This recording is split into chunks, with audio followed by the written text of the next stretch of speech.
जीते रहो, हमेशा एक दूसरे का साथ देना। भगवान तुम्हें हर काम में सफलता दे।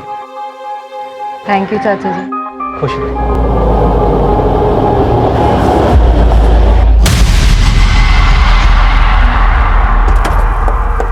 नमस्कार, मैं senior inspector Abhimanyu Jindal, crime petrol Dastak में आप सभी का स्वागत करता हूं। यह केस तब का है जब मैं गुरुग्राम में पोस्टेड था। यह केस मैं आप लोगों के साथ इसलिए शेयर कर रहा हूं कि जो गलतियां इस केस के किरदारों ने की या जिन हालात में वो फंसे, उनसे हम सब कुछ ना कुछ सीख ले सके। आलोक मेहरा पेशे से वकील था, गुरुग्राम की एक रईस फैमिली से बिलोंग करता था। आरती गुप्ता यूपी के एक छोटे से गांव की रहने वाली थी। वैसे तो अपनी शादी के बाद अक्सर लोग कहीं ना कहीं बाहर घूमने जाते हैं, लेकिन आरती अपनी शादी के अगले ही दिन हमारे पुलिस स्टेशन आई। आरती जी, आपको बिल्कुल डरने की जरूरत नहीं है। आपके साथ जो भी हुआ है आप बेझिझक बोलिए। बोलो ना आरती, क्या हुआ तुम्हारे साथ? सर, आज सुबह मैं बिल्डर केशवानी के ऑफिस गई थी। उसने मुझे बंगलो देखने के लिए बुलाया था और सर, हमारी कल ही शादी हुई है। बिल्डर केशवानी से हमारी बंगलो को लेकर बातचीत चल रही थी। इनफैक्ट उसका आज सुबह ही मुझे कॉल आया था। देखिए केशवानी जी, वो आज मुझे थोड़ा इंपॉर्टेंट काम है तो मैं बंगलो देखने नहीं आ पाऊंगा सर। देखिए सर, एक ही बंगलो बचा है और सर आपको देना है कितना है? सिर्फ 10%, बाकी तो 2 साल के बाद देना है। देखिए, किसी ने टोकन दे दिया तो फिर नुकसान आप ही का है, तो जल्दी कीजिए। देखिए सर, चाहता तो मैं भी नहीं हूं कि ये डील मेरे हाथ से जाए, बट सर बिजी हूं ना, क्या कर सकता हूं। सर मैं एक काम करता हूं, मैं अपनी वाइफ को भेज दूं बंगलो देखने। ठीक है जी, थैंक्स। ये क्या लोग शादी के अगले दिन ही कोई काम पे जाता है क्या? और ऊपर से बंगलो देखने भी मुझे अकेले जाना पड़ेगा। ये तो अन्याय है ना मिलॉर्ड। सॉरी आरती, बट आज की तारीख बड़ी मुश्किल से मुझे मिली है। बहुत बड़ा क्लाइंट है, ये काम मैं नहीं छोड़ सकता। इट्स ओके वकील साहब, अब गिल्टी फील मत करो, चली जाऊंगी मैं। सर, आज सुबह मैं 11 बजे केशवानी के ऑफिस गई, फिर वो मुझे बंगलो दिखाने के लिए अपने साथ लेके गया। आइए आइए आरती भाभी, ये देखिए भाभी, ऐसा थोड़ा थोड़ा फर्नीचर मैंने बना दिया हर जगह। भाभी, पूरे गुरुग्राम में इस रेट में ऐसा सेमी फर्निश बंगलो मेरे अलावा दूसरा कोई बिल्डर आपको नहीं देगा। सिर्फ मैं दे रहा हूँ आप लोगों को, ये सिर्फ आपके लिए है। केशवानी जी, अगर रेट में अगर कुछ... अभी रेट की टेंशन मत लो आप, अभी तो आपको सिर्फ 10% देना है ना, बचा हुआ तो 2 साल के बाद देना है। अगर उसके बावजूद भी अगर आपको कोई टेंशन रही तो मैं हूं ना, मैं करूंगा कुछ आप लोगों के लिए, भरोसा रखिए। अरे आपके पति इतने बड़े लॉयर है, आप लोग किराए के घर में रहते हो, अच्छा नहीं लगता ना। ऐसा कीजिए, आप वो बेडरूम देख लीजिए ऊपर। अच्छा। हेलो, हाँ सर जी, हाँ सब बढ़िया, हाँ जी हो जाएगा। आरती जी, आप बिल्कुल चिंता मत कीजिए, केशवानी को उसके की सजा हम जरूर दिलवाएंगे। उसके लिए हमें पहले आपका मेडिकल टेस्ट करवाना होगा, इसीलिए मैं सबसे पहले आप ही के पास इसे लेकर आया हूं।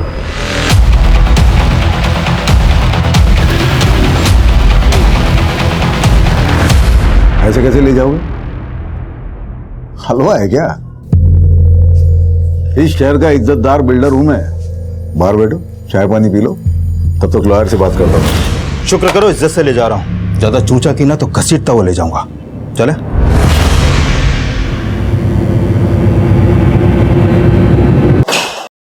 अरे ये क्या तरीका है क्या आपका? ये आदमी सीधा उठा के लाया हमें। मिस्टर, डंडा मजबूत है ना? जी सर। पिछली बार हड्डी टूटने से पहले डंडा टूट गया था। एक्सक्यूज मी, देखिए आपको जो भी सवाल पूछना है ना, सवाल बाद में केशवानी साहब। क्या है केशवानी साहब, मेरे पुलिस स्टेशन में रेपिस्ट से सवाल बाद में किए जाते हैं, पहले उसे थोड़ी देर तोड़ा जाता है तबीयत से। देखिए मैंने कुछ नहीं किया, वो आरती झूठ बोल रही है। आप उसे बंगलो दिखाने ले गए थे, ये बात झूठ है? झूठ है, सरासर झूठ है।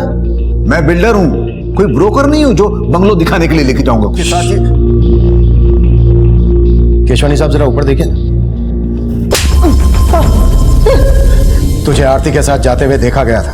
आरती का मेडिकल करवाया हमने, बस डीएनए रिपोर्ट आनी बाकी है। उसके बाद केशवानी तुझे जमानत तक नहीं मिलेगी।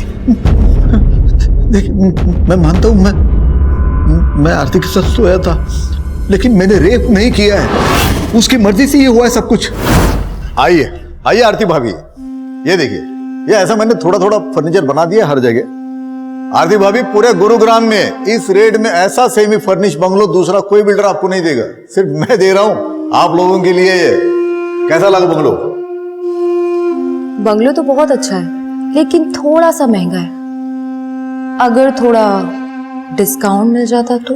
डिस्काउंट चलो ठीक है, अभी आप इतना प्यार से बोल रहे हो तो मैं थोड़ा कुछ कर दूंगा। और अगर मैं और प्यार से कहूं तो? मतलब? मैं ना बेडरूम देख लेती हूँ।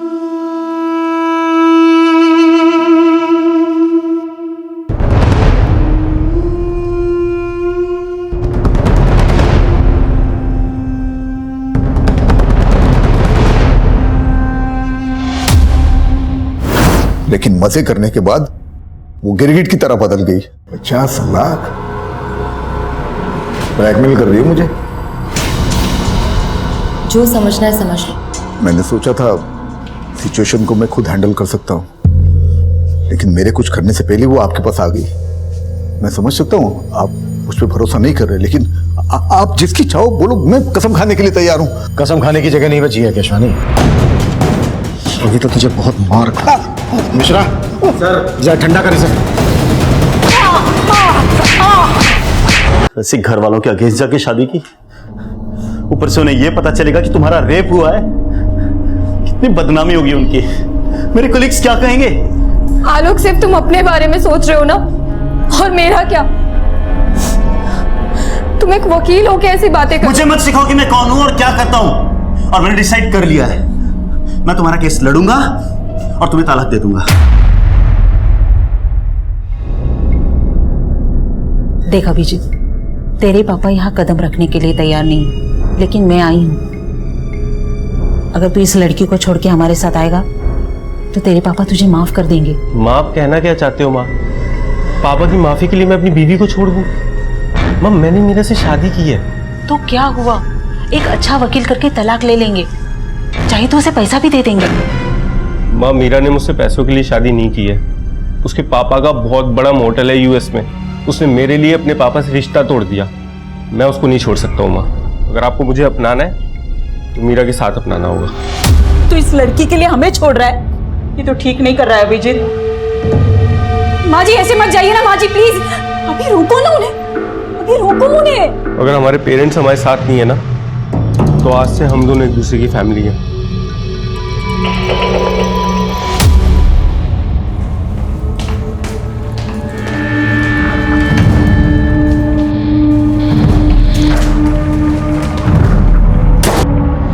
बोलो आरती, कैसा चल रहा है सब? जगदीश चाचा, आलोक कह रहा था कि वो मुझे तलाक दे देगा। अरे ऐसे कैसे तलाक देगा? तू फिक्र ना कर, हम बात करेंगे उससे। अच्छा, वो केशवानी बिल्डर वाला केस कहाँ तक पहुँचा? ध्यान रखना, ये केशवानी में बहुत पहुँचा हुआ आदमी है, फूंक फूंक के कदम रखना होगा। हाँ जी चाचा जी। सर, केशवानी की हिस्ट्री देखकर लगता नहीं है कि उसकी कहानी सच्ची होगी। बहुत रंगीन तबीयत का आदमी है सर वो। उसके कॉल रिकॉर्ड में कई एस्कॉर्ट एजेंसीज के नंबर भी मिले हैं। काफी लड़कियां सप्लाई होती थी। मतलब लंगोट का ढीला है ये केशवानी। आरती से पहले इसने कई और लड़कियों के साथ भी जबरदस्ती की होगी। और खंगालते हैं इसे। हाँ डॉक्टर साहब, थैंक यू। विकास, आरती से जो हमें डीएनए मिला था, केशवानी के डीएनए से मैच होता है। मतलब केशवानी ने आरती का रेप किया है। केस सॉल्व है। हम अदालत में केशवानी के खिलाफ ठोस केस प्रेजेंट करना चाहते थे। डीएनए रिपोर्ट भी केशवानी के खिलाफ जा रही थी। उस वक्त हमें ये एक ओपन एंड शट केस लग रहा था, लेकिन तभी कहानी में एक नया ट्विस्ट आया। मजाक समझ के रखा है क्या? अगर केस वापस ही लेना था तो हमारे पास शिकायत दर्ज क्यों करवाई? सर, इस केशवानी के कनेक्शन काफी ऊपर तक है। हो सकता है उसने दबाव बनाया हो। आलोक खुद एक लॉयर है। कंप्लेन करने से पहले उसे ये सारी बातें पता होंगी। बात तो कुछ और ही है। कुछ तो है जो खटक रहा है। इन दोनों की इंफॉर्मेशन निकाली? जी सर। दरअसल आलोक और आरती पिछले सिर्फ 3 महीनों से एक दूसरे को जानते थे। 1 साल पहले आरती गुरुग्राम में नौकरी की तलाश में आई थी और आलोक एक क्रिमिनल लॉयर है, बड़े परिवार से ताल्लुक रखता है। ये सब पता है मुझे। इसके अलावा सर, मेरी आलोक के कुछ वकील दोस्तों से भी बात हुई। उन्होंने बताया कि आलोक की शादी से पहले उसके 2-3 अफेयर्स भी थे, जिसके बारे में आलोक ने अपने दोस्तों से कभी भी खुलकर बात नहीं की। और अचानक आलोक के आरती से शादी के फैसले ने उसके माँ बाप की तरह उसके दोस्तों को भी चौंका दिया। आलोक ने चौंका तो हमें भी दिया है। ये केस वापस लेकर इन दोनों से एक बार मिलना पड़ेगा। अगर ये किसी दबाव में आकर ये फैसला ले रहे हैं तो इस फैसले को लेने से रोकना होगा।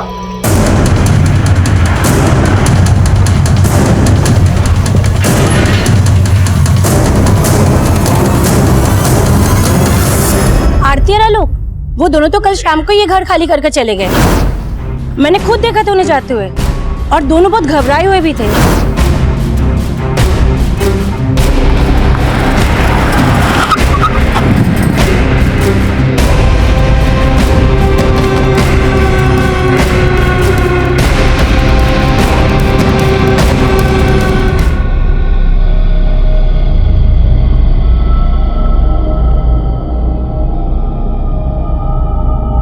थोड़ा खाना जल गया है। क्या हुआ? अभी एक इंटरव्यू में सिलेक्ट नहीं हुए तो क्या हुआ? तुम ट्राई तो कर रहे हो ना? लेकिन एक्सपीरियंस की वजह से कोई नौकरी नहीं दे रहा है। ऐसे कैसे सरवाइव कर पाएंगे हम लोग? डोंट लूज हार्ट, अभी सब कुछ ठीक हो जाएगा। एंड यू नो व्हाट, अगले हफ्ते मेरा एक इंटरव्यू भी है। This is just a phase, चला जाएगा। कभी कभी लगता है पापा एकदम सही कहते हैं। रिश्ते तोड़ के जो नए रिश्ते बनाता है ना, वो टिक नहीं पाते। अभी ऐसा मत कहो प्लीज।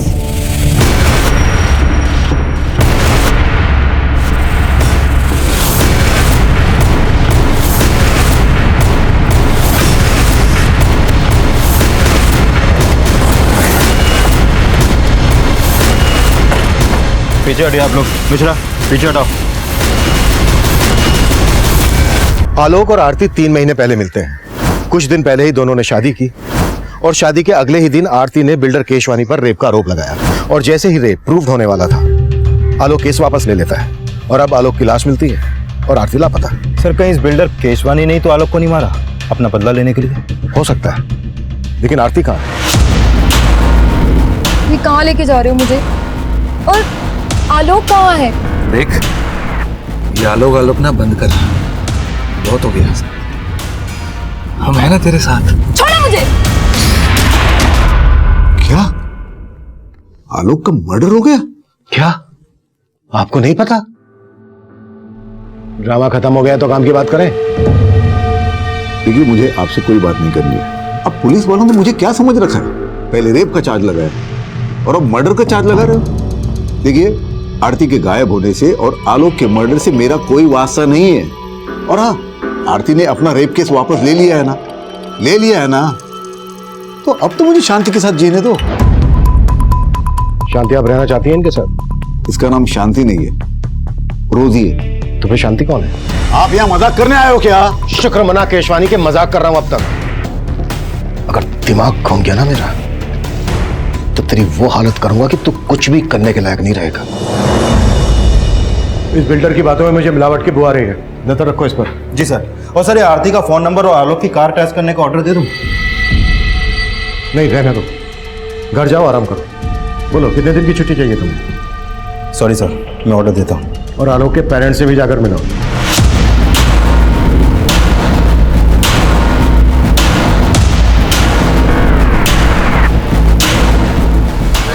हाथ पैर बांधो इसके। हाँ, ले आया इसे। अब समझ में आएगा इसे कि रेप का मतलब होता क्या है। ये सब उस आरती का किया कराया साहब। उसने सबसे पहले हमारा बेटा हमसे छीना और बाद में उसकी जिंदगी।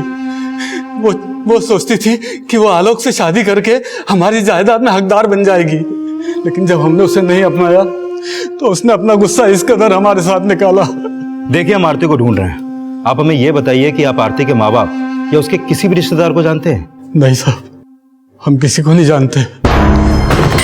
प्लीज मुझे जाने दो, मुझे आलोक के पास जाना है। क्या किया तुमने आलोक के साथ? आलोक के साथ? अरे, आलोक के साथ जो किया वो तेरे साथ भी करेंगे, लेकिन उससे पहले तेरे साथ वो करेंगे जिसका तुझे शौक है। अपन ना रेप खेलते हैं, और मजे की बात तो ये है कि तेरी बॉडी में किसी का डीएनए भी नहीं मिला। सर, हमने केशवानी का बैंक स्टेटमेंट चेक किया। जिस दिन आरती ने केस वापस लिया, उसके अगले दिन केशवानी के अकाउंट से आलोक के अकाउंट में 50 लाख रुपए ट्रांसफर हुआ था। मतलब केशवानी ने आलोक को पैसे देकर आरती का रेप केस वापस लेने के लिए मनाया और फिर आलोक का मर्डर करवा दिया अपनी बदनामी का बदला लेने के लिए। पॉसिबल है सर, और शायद आरती को भी इसीलिए गायब करवाया हो। विकास, उठा लाओ केशवानी को। अरे सर ये क्या, आप हर बार मुझे ही उठा के लेके आते हो। देखिए सर, मैं मानता हूँ मैंने आलोक को 50 लाख रुपए दिए थे। पहले ही दे देता तो आरती शायद केस भी ना करती। मैंने आपको बोला था ना कि आरती के आंसुओं पे भरोसा ना करें। तो फिर क्या तेरी बकवास पे करूं? आलोक मर चुका है, आरती गायब है, इसके पीछे तेरा हाथ नहीं है तो फिर किसका है? मुझे क्या मालूम सर, मैं आलोक को आखिरी बार यही मिला था, तभी उसने पैसे की भी बात की थी। केशवानी जी, आरती ने आपके लिए एक मैसेज भिजवाया है। आप जेल से तभी बाहर आ पाएंगे अगर आप पैसा ट्रांसफर कर देंगे। कोर्ट केस और बदनामी से बचने के लिए मैंने पैसे दे दिए, और पैसे लेने के बाद आलोक ने केस वापस ले लिया। वही तो, मेरे साथ साथ आपको भी मेरा मतलब उल्लू बनाया मियां बीवी ने। सर मैं तो कहता हूं ये कांड के पीछे ना आरती का हाथ है। तो बड़ी चालाक लड़की है वो। केशवानी ने आलोक के अकाउंट में पैसे ट्रांसफर किए तो थे, और आरती की मेडिकल रिपोर्ट से भी ये साबित होता है कि इंटरकोर्स हुआ था, लेकिन शरीर पर जबरदस्ती के कोई निशान नहीं थे। मतलब केशवानी की ये बात सही हो सकती है कि आलोक और आरती उसको ब्लैकमेल कर रहे थे। सर ये बस कुछ महीनों से ही एक दूसरे को जानते थे और शादी के अगले ही दिन रेप का आरोप। कहीं इन दोनों की शादी भी तो किसी षड्यंत्र का हिस्सा नहीं थी। I mean, सिर्फ दिखावे के लिए शादी की हो। सर ये आलोक एक इज्जतदार घराने का लड़का था, वो ऐसा काम क्यों करेगा? और आरती आरती कहां से थी, उसकी बैकग्राउंड, उसका कोई रिश्तेदार, हम कुछ पता नहीं कर पाए। कहीं ऐसा तो नहीं है कि आरती जिसे हम विक्टिम समझ रहे हैं वही प्लानर हो?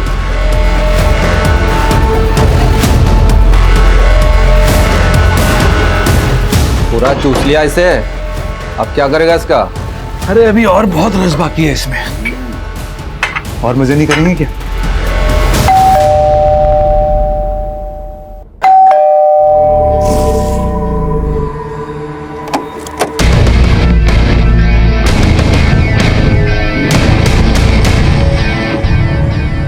May I come in, sir? Come in.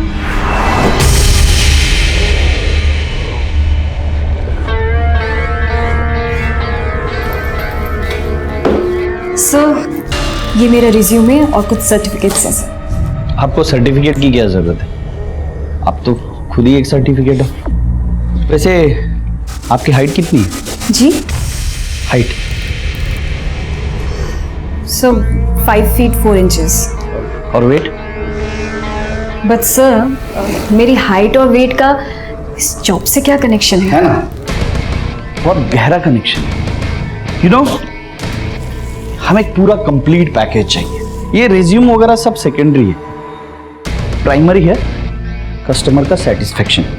हमें ये देखना होता है कि आप कस्टमर को सेटिस्फाई कर पाते हो कि नहीं।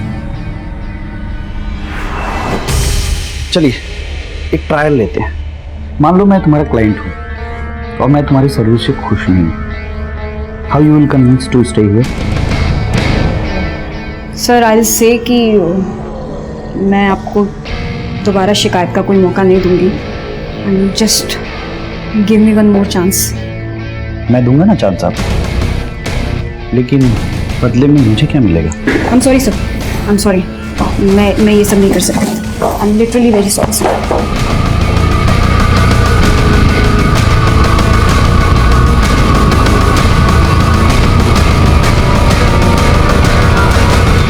सर आरती के कॉल रिकॉर्ड में एक नंबर मिला जैसे वो लगातार टच में रहती थी। ये देखिए सर, सर ये नंबर यूपी के नोएडा शहर का है। आरती यूपी से है, बात करो इस नंबर पे, जरूर उसके किसी करीबी का होगा। Okay sir. हेलो जी, हम जगदीश बोल रहे हैं। हाँ, हम आरती को जानते हैं, पर आप कौन? सर आरती के कॉल रिकॉर्ड में जो नंबर मिला था वो नंबर उसके चाचा का है, उसका नाम जगदीश है। सर ये जगदीश यूपी पुलिस में कांस्टेबल है, उसको कल थाने बुलाया। आलोक के लॉयर फ्रेंड से बात हुई? सर पता चला है आलोक मर्डर और फ्रॉड के केसेस लड़ रहा था। आलोक जो केसेस लड़ रहा था और जिन जिन को उसने सजा दिलवाई, सबकी डिटेल्स निकालो। हो सकता है किसी ने कोई पुरानी दुश्मनी निकाली हो। Okay sir. सर आरती और आलोक की शादी वाकई में एक मंदिर में हुई थी। शेखर नाम के एक वकील ने वो शादी अटेंड भी की थी सर। जी हाँ, मैंने आलोक और आरती की शादी अटेंड की थी। देखिए ना, अभी बेचारे आलोक की शादी को 1 महीना भी नहीं हुआ था। और शेखर जी ये बताइए, क्या पिछले कुछ दिनों में आलोक किसी बात को लेकर परेशान था? वो एक्चुअली आरती के साथ में जो रेप वाला हादसा हुआ था उसको लेकर आलोक काफी शर्मिंदगी महसूस कर रहा था। सर आरती का इस दुनिया में कोई नहीं, ले देखिए हम ही उसके रिश्तेदार हैं और हमने ही उसका कन्यादान किया था। अच्छा बताओ कि तुम्हें पहले से पता था कि आरती ने बिल्डर केशवानी पर रेप का आरोप लगाया था? जी उसने हमें बताया था, और कुछ दिन बाद उसने फोन भी किया था। उसने बताया था कि उसके साथ जो कुछ भी हुआ उससे आलोक बहुत शर्मिंदा है और उससे तलाक लेना चाहता है। तलाक? आलोक आरती से तलाक लेना चाहता था? जी, आलोक चाहता था कि आरती केस वापस ले ले। नहीं है, केस वापस लेने की तो एक अलग वजह थी। दरअसल आलोक ने बिल्डर केशवानी से 50 लाख रुपए लिए थे केस वापस लेने के लिए, और हमारी इन्वेस्टिगेशन के हिसाब से आरती और केशवानी के बीच जो हुआ, दरअसल वो रेप नहीं था। रेप नहीं था? सर ये आप क्या कह रहे हैं? आरती ने खुद फोन करके हमें बताया था और हमने उसे फोन करके समझाया भी था। आरती बेटा, हम खुद कानून के रक्षक हैं, लेकिन सलाह तुम्हें एक बुजुर्ग की हैसियत से देंगे। मान लो आलोक की बात और केस वापस ले लो और सब कुछ भुलाकर खुशी के साथ फिर से नई जिंदगी की शुरुआत करो। ठीक है चाचा जी। और आरती ने हमारी बात मान ली, लेकिन ये 50 लाख का क्या चक्कर है हमारी समझ में नहीं आ रहा साहब। मीरा आ गई तुम? आओ। कैसा हुआ इंटरव्यू? कब से ज्वाइन कर रही हो? अभी वो जगह सही नहीं थी। हेलो सर, आलोक के बैंक स्टेटमेंट से पता चला है कि जो 50 लाख रुपए उसके अकाउंट में ट्रांसफर हुआ था, वो पैसा अगले ही दिन आलोक के अकाउंट से इस हरीश भटनागर के अकाउंट में ट्रांसफर किया गया। हरीश भटनागर कौन है? सर ये हरीश भी वकील है, इसकी बैंक से इसका एड्रेस और ये फोटो भी मिला है, लेकिन सर उसका नंबर स्विच ऑफ आ रहा है। आलोक ने केशवानी को ब्लैकमेल करके जो पैसा हासिल किया, वो पैसा आलोक किसी और को क्यों देगा? आलोक भी लॉयर, ये हरीश भी लॉयर। जरूर ये कानून के रखवाले कोई गैर कानूनी काम कर रहे थे जिसके चलते आलोक का मर्डर हुआ। इस गुत्थी को अब ये हरीश ही सुलझाएगा।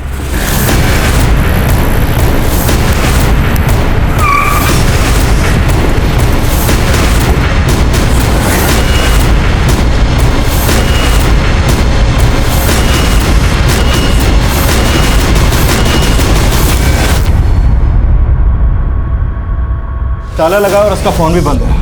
जरूर हरीश को हमारे आने की खबर लग गई होगी। करवाओ ताला।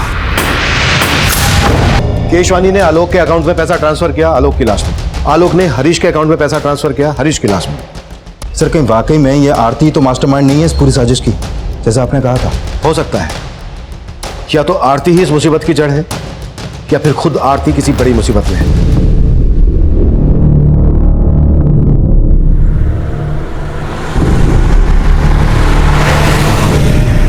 ओ गीतिका, अच्छा गीतिका, तुम्हें नहीं लगता कि ये बिल्डर केशवानी बड़ी आसानी से छूट गया? आसानी से भी बड़े सस्ते में छूट गया। 1 करोड़ भी मांगते ना तो इजीली मिल जाते उससे। और वैसे भी लंगोट के ढीले लोगों की कमी नहीं है अपने यहाँ। तो अब से नजर रहेगी हमारी उन पर, सबकी रिपोर्टिंग होगी। ऐसे लोग इजीली नहीं बचने चाहिए, और हमारा मिशन है जैसे हवस के पुजारियों का पर्दाफाश करना। तो शुरू करते हैं ना, मेरी तीसरी आंख भी रेडी है। हरीश भटनागर वकील है? हम किसी हरीश भटनागर को नहीं जानते और ना ही आरती के मुंह से कभी ये नाम सुना।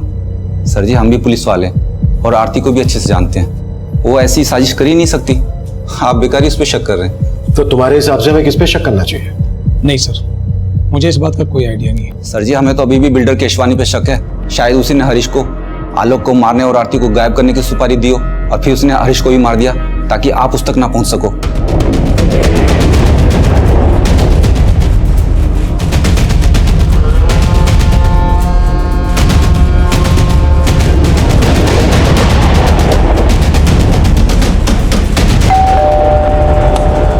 मीरा आओ, देखो तुम्हारे फ्रेंड्स कब से तुम्हारा वेट कर रहे हैं। हेलो मीरा। तुमने कभी बताया नहीं कि तुम्हारे फ्रेंड न्यूज लाइन में? अच्छा, क्यों नहीं बताया मीरा? एक्चुअली मीडिया वाले कुछ ज्यादा ही सवाल पूछते हैं, इसीलिए सब लोग हमसे दूर भागने की कोशिश में रहते हैं। मैं चाय बना के लाती हूँ। अरे रुको, तुम्हारे दोस्त आए हैं, तुम बैठो बात करो, मैं बना के लाता हूँ चाय। अब सिट। मीरा से पनीर। क्या मजाक है ये? हाँ, क्या चाहते हो तुम लोग? तेरी मदद करने। तेरे पति ने बताया हमें पैसों के लाले पड़े हुए तुम्हारे यहाँ, जॉब भी नहीं तुम दोनों के पास। झूठ है ये। झूठ बोलना हम मीडिया वालों का काम है, तुम मत बोलो, अच्छा नहीं लगता। और मैंने खुद तुम्हें उस दिन देखा था कि तुम सूरज अग्रवाल के ऑफिस गई थी इंटरव्यू देने।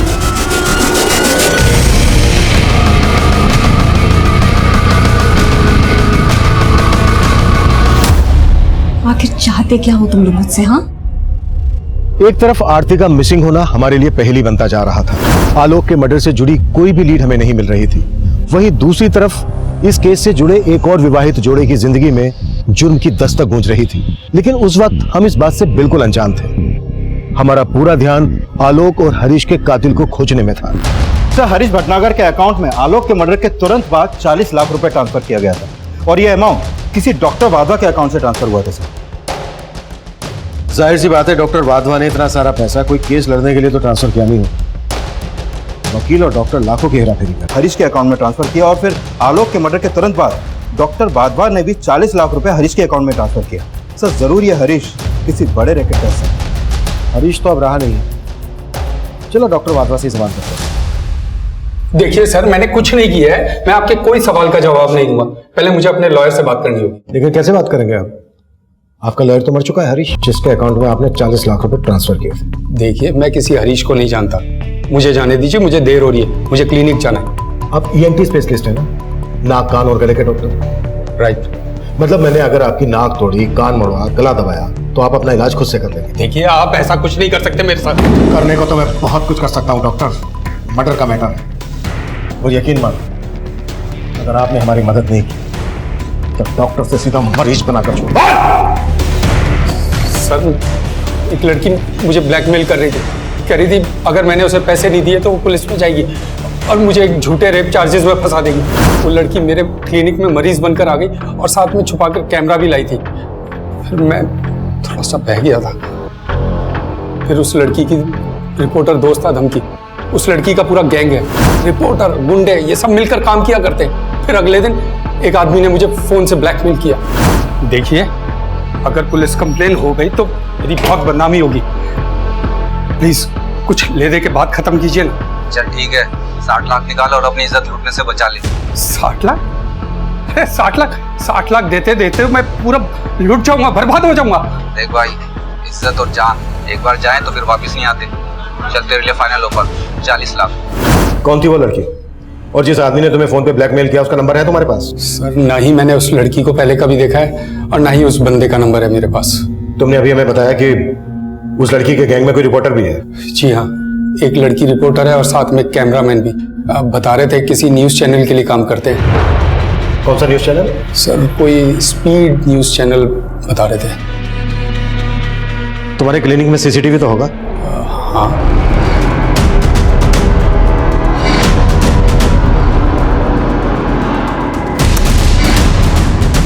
स्पीड न्यूज वाले से बात करो, फोटो दिखाओ सबको।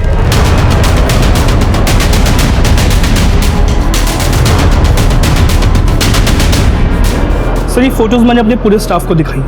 इनमें से तो हमारे यहाँ कोई भी काम नहीं करता और ना ही इनकी फोटो हमारी प्रीवियस स्टाफ रिकॉर्ड्स में से किसी से भी मैच करती।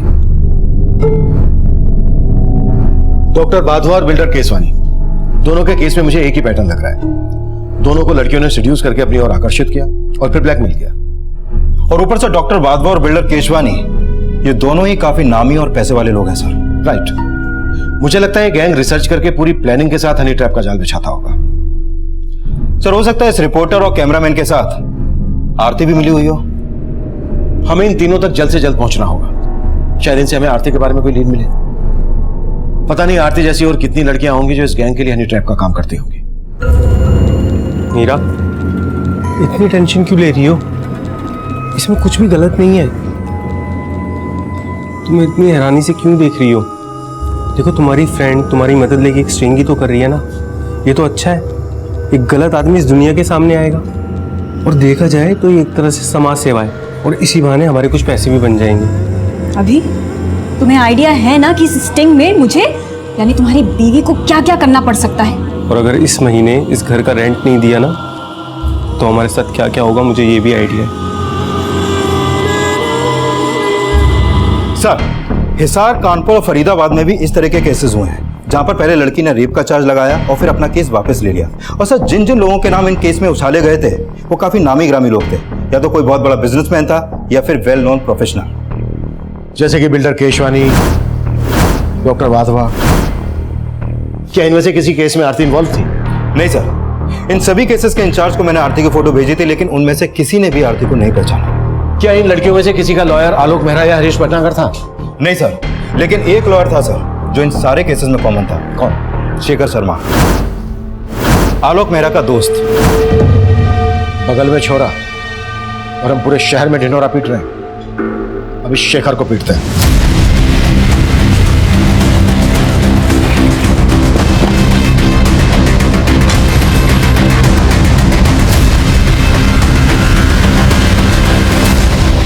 ये केस प्याज के छिलकों की तरह था। कई पड़ते थी इस केस में। हनी ट्रैप की तरह इस्तेमाल होने वाली लड़कियां, उनके लिए केस लड़ने वाले वकील और उन केसेस को उछालने वाले रिपोर्टर्स। काफी बड़े पैमाने पर ताना बाना बुना गया था। हम उलझ जरूर रहे थे, लेकिन बिना थके इस चक्रव्यूह को तोड़ने की कोशिश कर रहे थे। और आखिरकार एक क्लू हमारे हाथ लगा। सर, डॉक्टर वाधवा को हनी ट्रैप करने के लिए जिस लड़की का इस्तेमाल किया गया था उसका पता चल गया है। उदिता नाम है इसका। एक्टिंग का शौक है सर। आए दिन सोशल मीडिया पर अपने तरह तरह की वीडियो अपलोड करती रहती है। ये देखिए sir. Hello friends, it's Udita here. Thanks for joining me.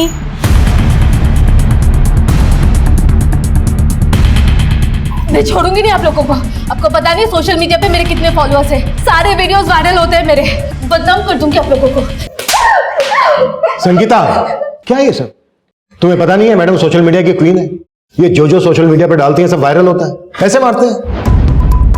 कम से कम शूट तो करने देते हैं। विकास, शूट करो। हाँ, अब मारो और अच्छे से मारना। वैसे डॉक्टर वाधवा ने तुम्हें पहचान लिया था और हमने भी सीसीटीवी फुटेज में तुम्हें देख लिया था। बेहतर यही होगा तुम्हारे लिए, जो जानती हो बता दो। सर, ये सच है, मैंने डॉक्टर वाधवा को झूठा रेप चार्ज लगाने की धमकी दी थी। मुझे पैसों की बहुत जरूरत थी सर। कितने पैसे मिले थे तुम्हें इसके लिए? 5 लाख। आरती भी ये काम करती थी? सब, मैं किसी आरती को नहीं जानती। तुम्हें इस रैकेट के बारे में पता कैसे चला? किसने बताया इसके बारे में? एक आदमी है जो गांव से लड़कियों को शहर लाता है ये सब काम करने के लिए। कौन है वो?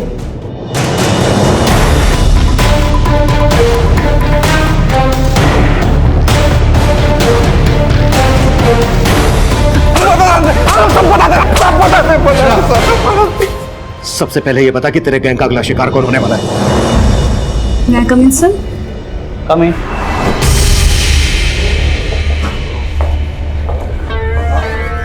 सर, मैं आपकी कंपनी ज्वाइन करना चाहती हूँ।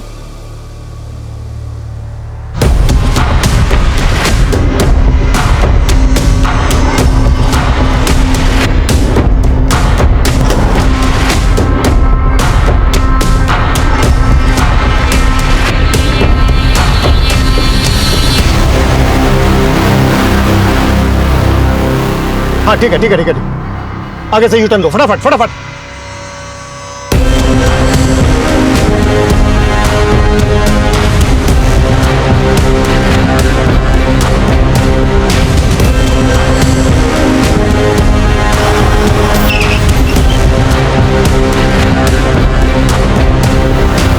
ये आज की ब्रेकिंग न्यूज़ है। इतने बड़े रिसोर्ट के मालिक सुरेश अग्रवाल। मेरी बात सुनिए मैडम, बंद करिए। Relax madam, relax. अब आप ब्रेकिंग न्यूज नहीं दिखा पाएंगे क्योंकि आपकी ब्रेकिंग न्यूज बनेगी। Sangeeta. Yes sir, but sir हम चलो सर। चलिए।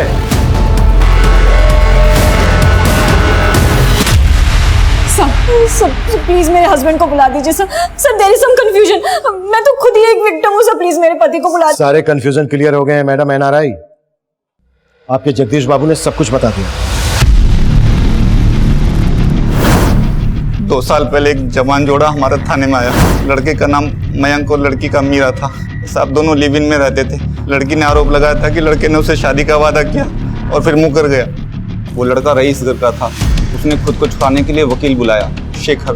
देखिए वो लड़की झूठ बोल रही है। जो भी था सब कंसेंसुअल था। डोंट वरी मैम, मैं आ गया हूँ ना, सब हैंडल कर लूँगा। तो शेखर उस समय लड़के का लॉयर था? हाँ साहब, और वो हरीश मीरा का। डोंट वरी मीरा, ऐसा केस बनाऊंगा इस लड़के के खिलाफ कि बेल तक नहीं मिलेगी इसे। साहब लड़की एनआरआई थी, इसलिए किसी कांस्टेबल ने रिपोर्टर को इन्फॉर्मेशन दे दी। जैसा कि आप देख सकते हैं यहाँ पे एक डाइवोर्स होने वाला है। सर आप क्या करें तुम लोग? यहाँ पे पुलिस मीरा से बात करनी है। कोई नहीं कोई कमेंट नहीं यहाँ पे। चलिए चलिए। सर मामला ऐसा बिगड़ा कि मयंक घबरा गया, फिर वो केस को रफा दफा करने के लिए, सबका मुंह बंद करने के लिए राजी हो गया। फिर मैंने और हरीश ने लड़की से बात की और वो मान गई।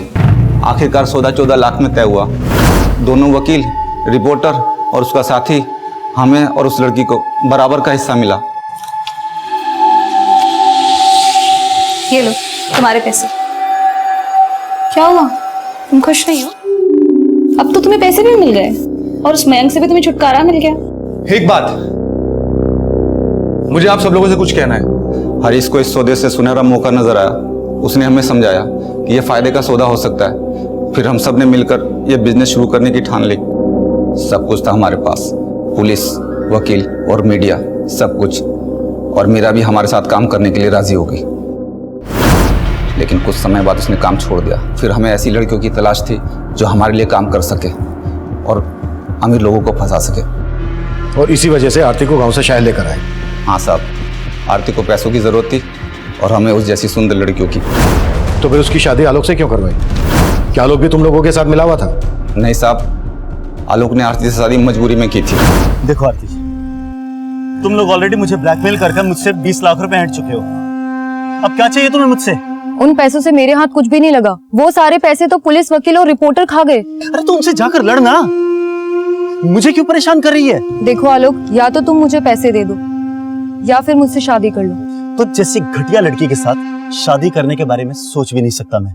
तो ठीक है, मैं फिर से तुम पे रेप चार्जेस लगा दूंगी। और याद रखना, हमारे वीडियो की एक कॉपी अभी भी मेरे पास है। फिर आलोक ने आरती से मजबूरी में शादी की और हमने उसे भी इसमें घसीट लिया। लेकिन केशवानी से पैसे मिलने के बाद आलोक पलट गया। उसने तय किया कि वो आरती को तलाक दे देगा। तो इसलिए आलोक को तुमने मार दिया? नहीं साहब, हमने आलोक को नहीं मारा। तो आरती ने मारा? कहाँ है आरती? सर हमें नहीं पता कि आरती कहाँ है। तो अब कंफ्यूजन क्लियर हो गया मैडम एनआरआई कि आप विक्टिम नहीं बल्कि शिकारी हैं। चलो फटाफट बोलो, किस किस को शिकार बनाया और टोटल कितने पैसे लूटे? सर कुल मिलाकर 15 करोड़ 40 लाख की लूट की। चलो पैसों का हिसाब तो हो गया, लेकिन जो मर्डर हुए थे आलोक का और हरीश का, वो किसने किए? और ये शेखर कहाँ मिलेगा? पता नहीं साहब। नहीं पता? मैडम आपको पता है? हमने उन्हें काफी तोड़ा, पर वो अपनी इस बात पर अड़े रहे कि आलोक और हरीश के मर्डर से उनका कोई लेना देना नहीं। उधर शेखर देश छोड़कर भागने की तैयारी में था, पर आखिरकार हमने शेखर के ठिकाने का पता लगा लिया। शेखर अरेस्ट हुआ और उसने इस पूरे खेल से पर्दा उठाया।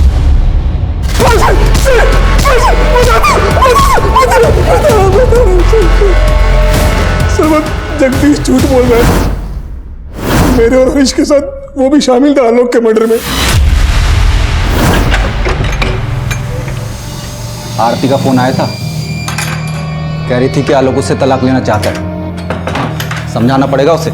कोई फायदा नहीं है। मैंने बात की थी आलोक से, मानने को ही तैयार नहीं है। बोलता है कि अब साथ नहीं देगा हमारा। अरे वो तो पुलिस में जाने की धमकी दे रहा था। बड़ी मुश्किल से शांत किया उसे।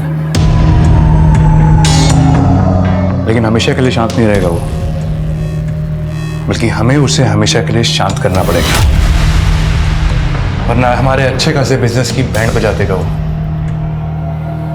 बिजनेस तो बंद नहीं होने देंगे, उसका मुंह ही बंद करना पड़ेगा।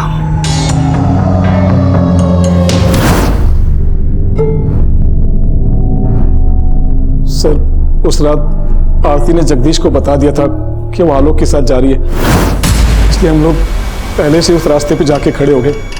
और जैसे आलोक की गाड़ी आई हमने उसे रोक लिया। देख तेरे सामने ये समझने वाला है नहीं, तुझे ढाल बना के सब कुछ तेरे ऊपर डाल रहा है। हम इसे समझा के आते हैं, तब तक तू गाड़ी में बैठ, ठीक है ना? आज फाइनल करके आएंगे। उसके बाद सर हमने आलोक को मनाने की बहुत कोशिश की, लेकिन वो नहीं माना। इसलिए मैंने, जगदीश ने और हरीश ने मिलकर उसे मार दिया सर। लेकिन हरीश को क्यों मारा? हरीश ही हमारे प्लान का मास्टरमाइंड था। सारा का सारा पैसा उसी के अकाउंट में जाता था और उसके बाद हमें हमारा शेयर मिलता। आलोक ने भी पैसा उसी के अकाउंट में ट्रांसफ़र किया था। आलोक की मौत के बाद जाहिर था कि आप लोग हरीश तक भी पहुंच जाते, इसलिए जगदीश ने बोला कि उसे भी मार दो। पूरा चूस लिया इसे, अब क्या करेगा इसका? अरे अभी और बहुत रस बाकी है इसमें। और मजे नहीं करेंगे क्या?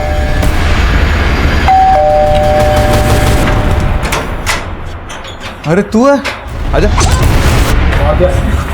चल हो गया ना, निकलते। चल चल चल चल, बंद कर। आरती के साथ क्या किया? आरती के साथ क्या किया? बताते साहब, बताते। आलोक के मर्डर के बारे में आरती को कुछ पता नहीं था, लेकिन जब उसे पता चला तो वो हल्ला मचाने लगी। मार दिया ना तुमने आलोक को? लाश कहाँ है आरती की?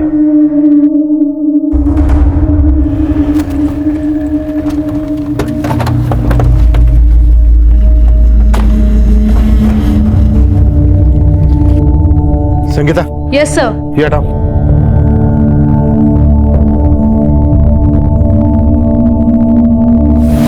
कांस्टेबल जगदीश और वकील शेखर पर आलोक, आरती और हरीश के मर्डर के चार्जेस लगाए गए और साथ ही उन पर रिपोर्टर गीतिका और कैमरामैन दीपक पर धोखाधड़ी के चार्जेस लगाए गए। फिलहाल गीतिका और दीपक जमानत पर बाहर है। ये केस हमारे लिए बेहद चौंकाने वाला था। सबसे हैरानी की बात यह थी कि जवान लड़कियों के अलावा हनी ट्रैप के इस रैकेट में पुलिस से लेकर वकील और जर्नलिस्ट जैसे प्रोफेशनल्स भी शामिल थे, जिन्हें क्राइम के खिलाफ लड़ना चाहिए था, वही क्राइम कर रहे थे। इस केस में हनी ट्रैप के झांसे में फंसे हर शख्स को कहीं ना कहीं दस्तक जरूर मिली होगी, लेकिन हवस के मारे उन्होंने उसे अनदेखा किया। इस केस में सबसे बड़ा विक्टिम था आलोक मेहरा, जिसे अपनी जान गंवानी पड़ी। आरती ने आलोक पर जब शादी के लिए दबाव बढ़ाया था, दरअसल आलोक को तभी सतर्क हो जाना चाहिए था। आरती और उसके गिरोह की ब्लैकमेलिंग के पीछे छुपी जुर्म की दस्तक को समझ जाना चाहिए था। अगर ऐसा होता तो आलोक जुर्म की दलदल में धंसने से बच सकता था। इस केस को आप लोगों के साथ शेयर करने का हमारा मकसद यही है कि पीड़ित के अंजाम से सीख लें और अपनी जिंदगी को सुरक्षित बनाएं। अब मैं सीनियर इंस्पेक्टर अभिमन्यु जिंदल आप लोगों से विदा लेता हूं। आपसे फिर मुलाकात होगी एक नए केस के साथ। क्राइम पेट्रोल दस्तक, मकसद बताना नहीं, बचाना है। जैसे एक झूठ को छुपाने के लिए आदमी 100 झूठ बोलता है, उसी तरीके से एक क्रिमिनल एक क्राइम को छुपाने के लिए 100 क्राइम और करता है। नमस्कार, मैं पीआई रंजीत ठाकुर। आज मैं आपको एक ऐसे ही केस के बारे में बताने जा रहा हूं, जहां एक क्राइम को छुपाने के लिए जो किया गया वो किसी भी क्रिमिनल के छक्के छुड़ा दे। और यकीन मानिए, जब ये केस हमारे सामने आया तो हमारी भी रूह कांप गई। ये केस सितंबर 2017 का है, जब मेरी पोस्टिंग गुरुग्राम थाने में थी।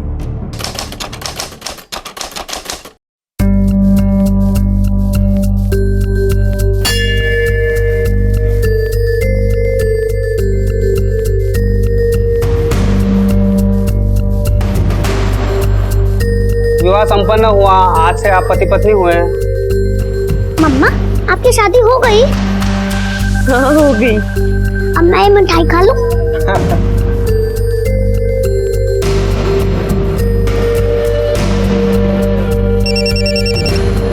हेलो। हाँ मम्मी, बहुत लंबी उम्र है थारी। अभी थारे को याद कर रही थी और थारा फोन आ गया। अरे रश्मि, कहाँ है तू? और विवान कहाँ है? मम्मी, वो मैं और विवान मोहन के साथ है। मैंने और मोहन ने मंदिर में शादी कर ली है। क्या क्या बोल रही तू? रश्मि, पागल हो गई है क्या? कहाँ है तू? बता मुझे, मैं अभी आती हूँ। मम्मी, अभी मोहन वेट कर रहे हैं, हम लोगों को निकलना है। मैं बाद में फोन करती हूँ, ठीक है? अभी रख रही हूँ फोन। चलो बाय। रश्मि,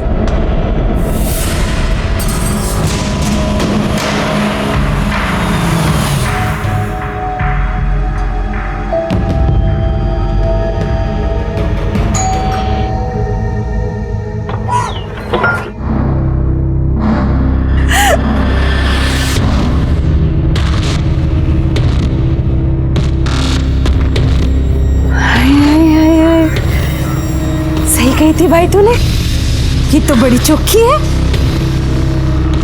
हाँ? रश्मि, हमारी बहन रति। जीती रहे, सदा सुहागन रहे। चलो चलो चलो, अंदर चलो। ज्यादा देर तक दरवाजे पे नहीं खड़े रहते, नजर लग जाएगी। चलो अंदर आओ आओ। अरे सुनो तो, क्या हुआ? ये तेरा नंदोई, मतलब मेरा पति रविंद्र शर्मा। खुश रहो। कुंदन, ये मेरा बेटा कुंदन और ये तेरा बेटा ना कितना प्यारा है। हाँ बच्चा मिठाई खाएगा? मिठाई तो खा ली, भूख लगी है, खाना खाना है।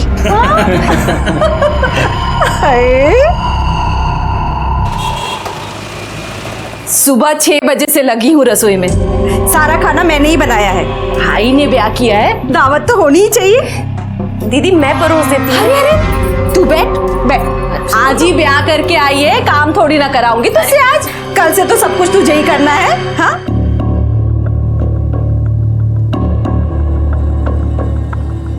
अरे अरे अरे बावड़ा हो गया कि खुद ही ठूसने में लग गया। पहले उसे तो खिला।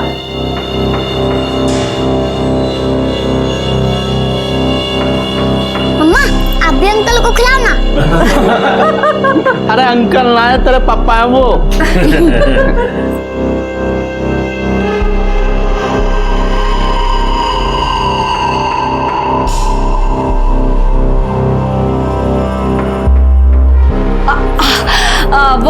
वो मिठाई तो मैं भीतर ही बुलाई, अभी लेके आती हूँ। हाँ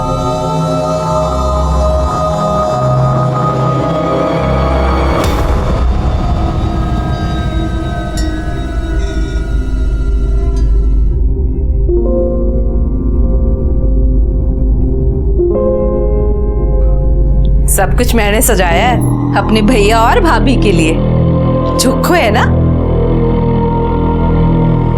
मम्मा ये कितना सुंदर बेड है, मैं तो इसी पे सोऊंगा। अरे अरे अरे अरे इधर आ। ये तेरी माँ का कमरा है, तुम तो बड़े हो गए हो। बड़े बच्चे मम्मी के कमरे में नहीं सोते हैं। मैं तुम्हारा बिस्तर बाहर लगा देती हूँ। चल ये सब दीदी ने ही सजाया है, मुझे भी दीदी ने ही तैयार किया, अकेले ही सब कुछ कर लिया। चल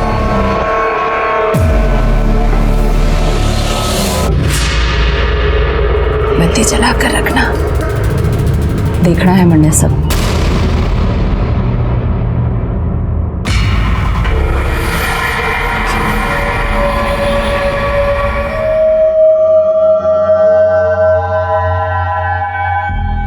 तो खुश है ना? बहुत। ये मेरी लाइफ का सबसे अच्छा दिन है। हमारा भी।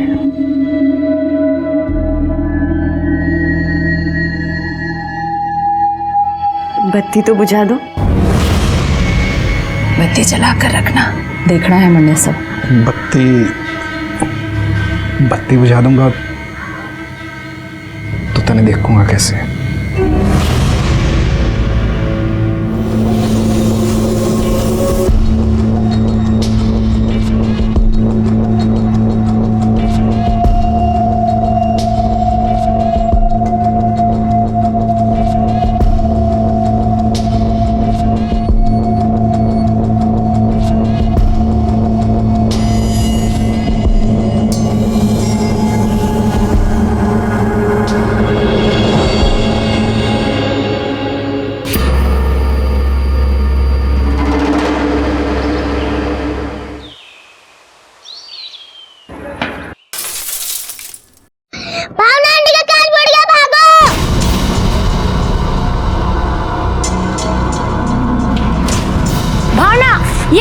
इसने फिर शीशा तोड़ा।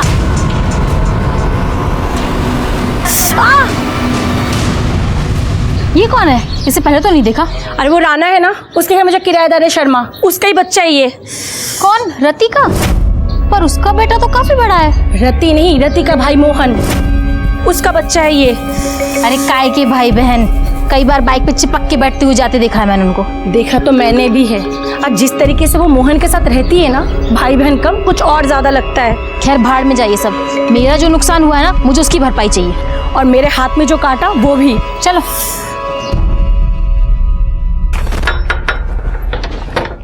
अरे क्या हो गया दोनों साथ में? भाभी आपके घर में जो छोरा है ना, उसने मेरी खिड़की का कांच तोड़ दिया। बताओ ये भी कोई बात होती है भला? ये गली है, मैदान थोड़ी जो क्रिकेट खेलने लग जाते हैं बच्चे सड़क पे। अरे छोरा ही तो है, छोरा ही तो शरारत करे हैं, उसमें के। लो मैं जी माफी मांगू थारे से, आप शीशा लगवा लियो, आकर खर्चा दे दूंगा मैं। जी ठीक है। मैं चलता हूँ, थोड़ा लेट हो रहा हूँ। जा भाई। अरे रश्मि, मोहन की बीबी, अभी कुछ दिन पहले ही शादी की है दोनों ने।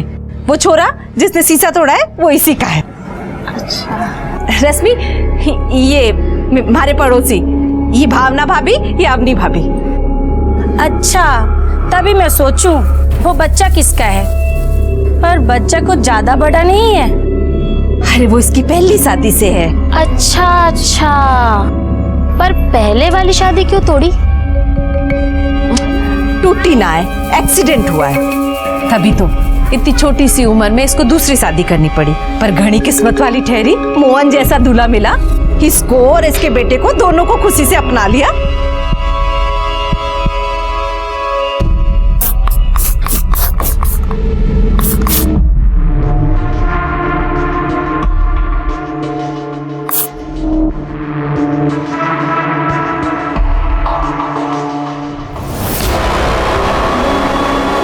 दरवाजा खुला रख। पर कुछ नहीं, तूने कर ली अपनी मनमानी, अब मन नहीं करने दे जो मुझे करना है।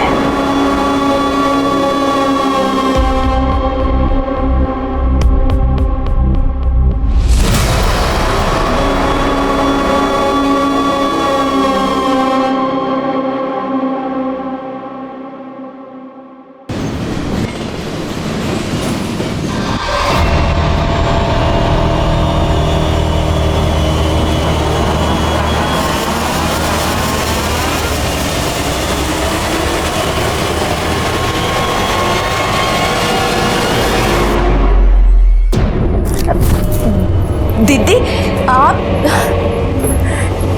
इस वक्त यहाँ? मैं सोची आज हम तीनों साथ में सोते हैं, मैं, तू और मोहन। ये क्या बोल रहे हो दीदी? आप तो मोहन की दीदी हो। दीदी छोड़ो मुझे।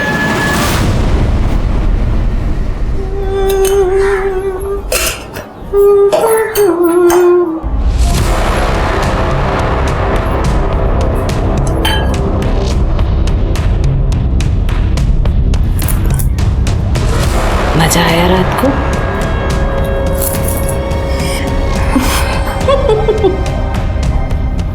हमारा फोन नहीं दिख रहा कहीं, देखा है? क्या करेगी फोन का? मैं हूं ना मजा कराने के लिए।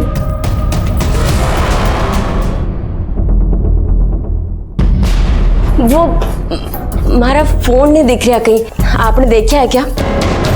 नाम मैंने तो नहीं देखा।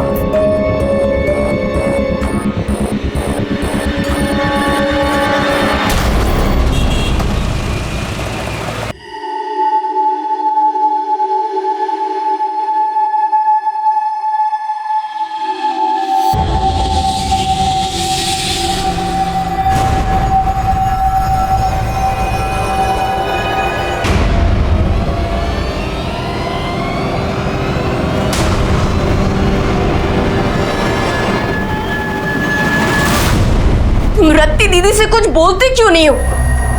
ऐसी भी कोई बहन हो वे कोई अपने भाई के संग? जी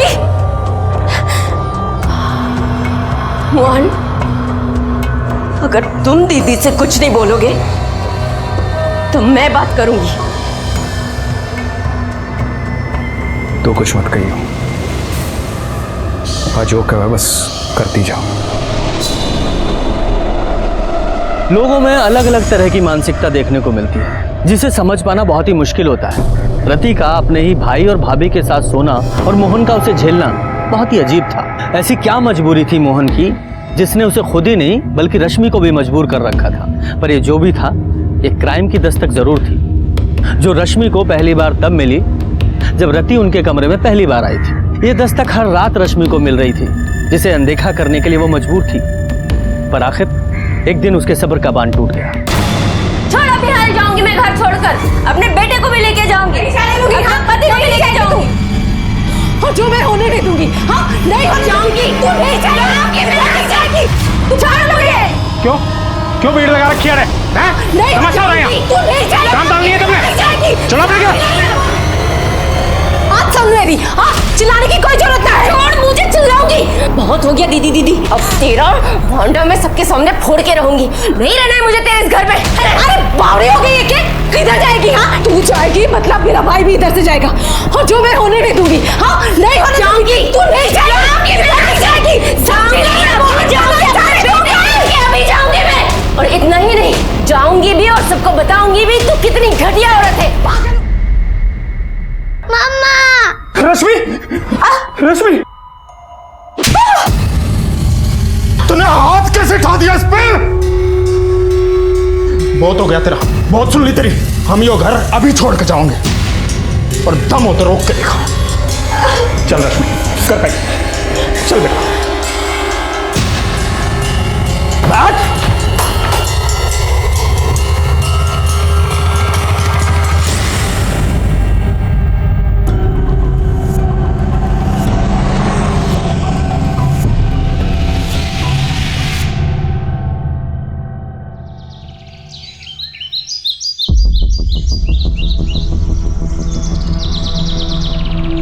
अरे क्या बात होगी चौधरी साहब, जो इस भरी दोपहरी में बुला लिया है?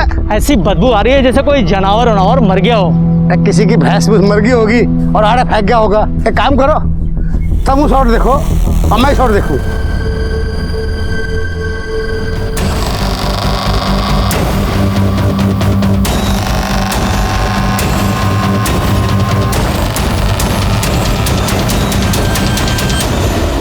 तुम लोग आसपास देखो, बॉडी के और टुकड़े मिलते हैं क्या? सर,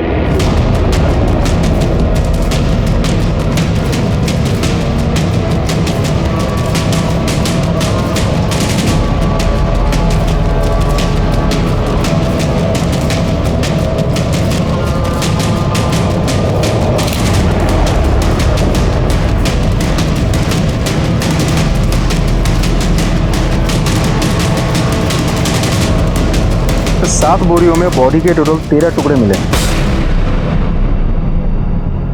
सर देख के तो लगता है किसी एक ही औरत के बॉडी पार्ट्स हैं। और उधर देखिए सर, राइट हैंड पर ओम का टैटू बना हुआ है। सर चेहरा तो बिल्कुल पूरी तरह से कुचल दिया गया है। लगता नहीं मुझे शिनाख्त होने के कोई चांसेस है।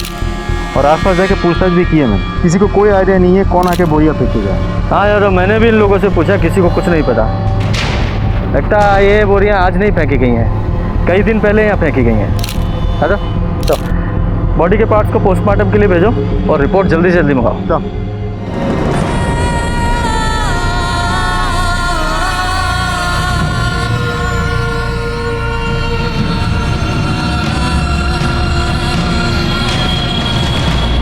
अंकल पैसे दो ना, भूख लगी है। चल चल निकल यहाँ से। अंकल प्लीज दो ना, बहुत भूख लगी है। तो भूख लगी है तो काम करना, भीख क्यों मांगता है? काम करने से खाना मिलेगा। खाना भी मिलेगा और पैसा भी मिलेगा, करेगा काम। चल यहाँ।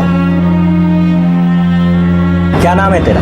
विवान। पहले तो तू इस मोहल्ले में नहीं दिखा, कहाँ से आया? नहीं पता। कैसे आया? पता नहीं। चल आज से तेरा काम शुरू। जा चाय दे के आओ।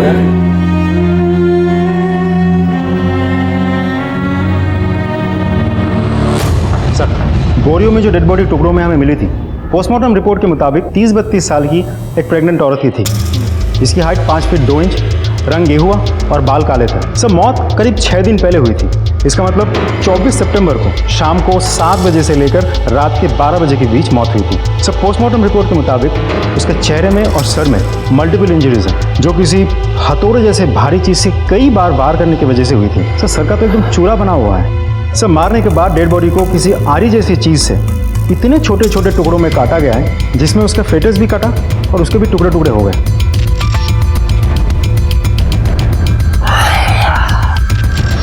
यादव, ये काम किसी इंसान का नहीं हो सकता, बल्कि इंसान की शक्ल में किसी राक्षस का है। और ऐसे राक्षस को तो सजा जरूर मिलनी चाहिए। और इससे पहले हमें इस बॉडी की पहचान करनी होगी। एक काम करो, जहाँ ये बॉडी मिली है वहाँ जितने भी रास्ते हैं, उन पर जितने भी सीसीटीवी लगे हैं, उन सब की 24 तारीख से लेकर कल तक की सीसीटीवी फुटेज निकालो। सर मैंने हेड कांस्टेबल को स्पॉट में भेज दिया है, देखने के लिए कि वहाँ कोई सीसीटीवी कैमरा है या नहीं। अगर है तो हमें बहुत जल्द फुटेज मिल जाएगी। गुड। एक काम और करो, गुरुग्राम के जितने भी पुलिस स्टेशन है सबको अपडेट करो और अपनी साइट पे इस औरत की एज, हाइट, कॉम्प्लेक्शन, इसके टैटू के बारे में, ये बॉडी कितने टुकड़ों में मिली, सब कुछ अपडेट करो A to Z। NCR और आसपास के थानों में भी सबके इस बॉडी के बारे में बताओ। सब।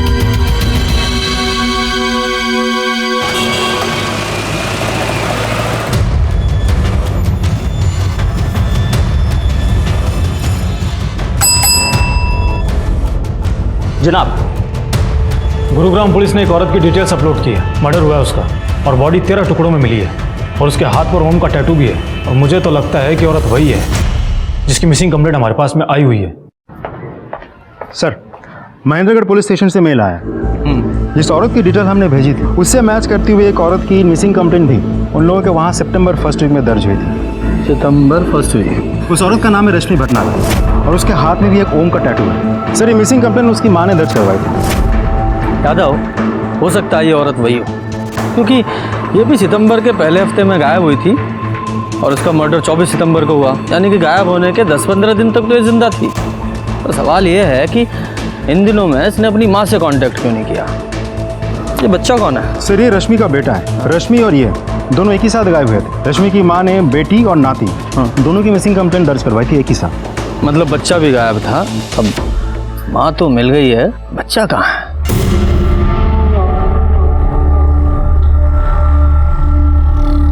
सेठ, बहुत भूख लगी है, 20 रुपए दे दो, तनख्वाह में से काट लेना। 4 चाय बेची नहीं क्या भूख लगाई? ये ले, तू पकड़, ये ले, ध्यान रखना तनख्वाह में से काट लूंगा। चलो चल।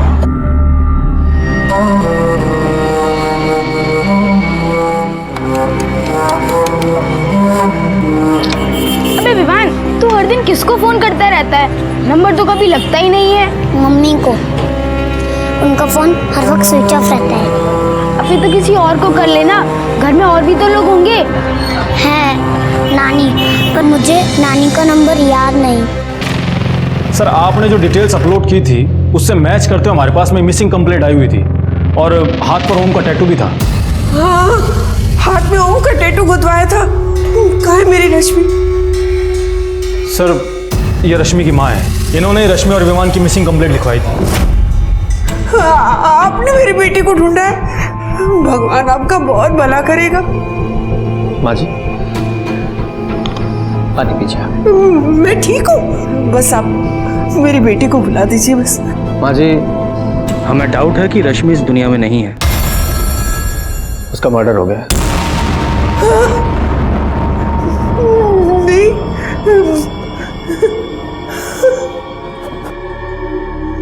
रश्मि, किसने मार दिया मेरी बेटी को? विवान, विवान का विवान कहाँ है, किस हाल में है, ये तो हमें नहीं पता, लेकिन आप जो कुछ भी रश्मि के बारे में जानती है सब बताइए, ताकि हम रश्मि के कातिल को पकड़ सकें और विवान को ढूंढ सकें। पानी पीजिए।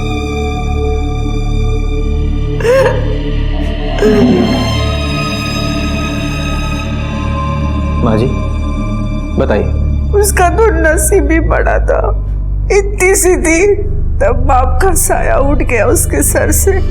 ब्याह किया पर वहां भी नसीब से हार गई। थोड़े दिनों बाद ही एक एक्सीडेंट में उसका आदमी चला गया। गोद में था उसके विवान। जब वो मायके वापस आई थी, मत रो बेटा, भगवान के सामने किसकी चली है? उसकी इतनी लिखी थी, वो चला गया, लेकिन तेरे सामने तो पूरी जिंदगी पड़ी है ना। कम से कम अपनी नहीं तो दीवान के बारे में तो सोच। थोड़े सालों के बाद मेरी एक सहेली की जान पहचान वाला था, चेतन भटनागर। उसने आखिर रश्मि का हाथ मांगा। उसकी बीवी उसे छोड़कर किसी और आदमी के साथ चली गई थी। 2 बेटियां थी उसकी। माँ जी, मन्नत घराड़ी की जरूरत ना है, पर बेटियों को तो माँ चाहिए ना। अब अपनी हर्जी की बात बाप को थोड़ी बता पाएंगे, और विवान भी छोटा है, उसे भी बाप मिल जाएगा। मुझे लगा कि भगवान ने मेरी सुन ली। विवान का मुंह दिखाकर मैंने रश्मि को मना लिया। लेकिन थोड़े दिनों बाद ही रश्मि जब मुझे मिलने आई तब उसने बताया कि चेतन उसके साथ कैसा व्यवहार करता था। आए दिन उसे कुटता रहता था। रश्मि को एक साथी मिल गया, उसके बारे में रश्मि ने मुझे बहुत बाद में बताया था। तू कौन है भाई और मेरे घर में तू क्या कर रहा है? पड़ोसी हूँ थारा और खबरदार करना आया हूँ। आज के बाद हाथ में ठा दियो इसने। तू घना कृष्ण का भांजा बन रहा है? चल निकल यहाँ से। आज के बाद जो हमारे घर के मामले में टांग अड़ाई ना, चल चल निकल, चल निकल। अरे औरत को मारना घर का मामला नहीं होता। सुने, उठाए गिरा नहीं हूँ तेरे की तेरिया। गवर्नमेंट फर्म में काम करूँ, एक कंप्लेंट कर दी ना तेरी तो घर का मामला जेल में सुलझेगा। मोहन ने उस जल्लाद से उसे बचाया था। दोनों में बातचीत होने लगी, प्यार हो गया। लेकिन ये बातें उस चेतन को पता चल गई और मोहन और चेतन के बीच में बहुत बड़ा नाटक हो गया। और सितंबर के पहले हफ्ते में ही रश्मि विवान को लेकर मोहन के साथ चली गई और मंदिर में जाके उन दोनों ने ब्याह कर लिया। मम्मी, वो मैं और विवान मोहन के साथ है। मैंने और मोहन ने मंदिर में शादी कर ली है। लेकिन उस दिन के बाद ना ही उसका फोन आया, ना ही उसकी कुछ खबर मिली। इसीलिए मैं यहाँ रिपोर्ट लिखाने आई थी। सर, हमें जब पता लगा कि रश्मि और विवान के लापता होने में चेतन का हाथ है तो हमने उससे पूछताछ भी की। मिसिंग ना भाई साहब, भाग गई थी जैसे पहले वाली भागी थी। अब जैसा करेगी वैसा भुगतेगी। मुझे क्या जरूरत है उसे या उसके बेटे को कुछ करने की? अपनी पहली बीवी की भड़ास निकालने के लिए तो उसे जानवरों की तरह मारता था। अब वो तुझे अकेला छोड़ के चली गई है तो कुछ नहीं करेगा। हम इज्जतदार लोग हैं साहब। 2 पैसे की औरत के लिए अपनी इज्जत मिट्टी में नहीं मिला सकता। आप मुझे अगर अरेस्ट करने की सोच कर आए हैं तो आप उसे ले आओ, मैं मार देता हूँ, आप मुझे अरेस्ट कर लेना। सर, हमने दोनों को बहुत तलाश किया लेकिन उन दोनों का कुछ भी पता नहीं चला अभी तक। टाटी, यादव का रश्मि का फोन नंबर और इस चेतन का एड्रेस लिखवा दो।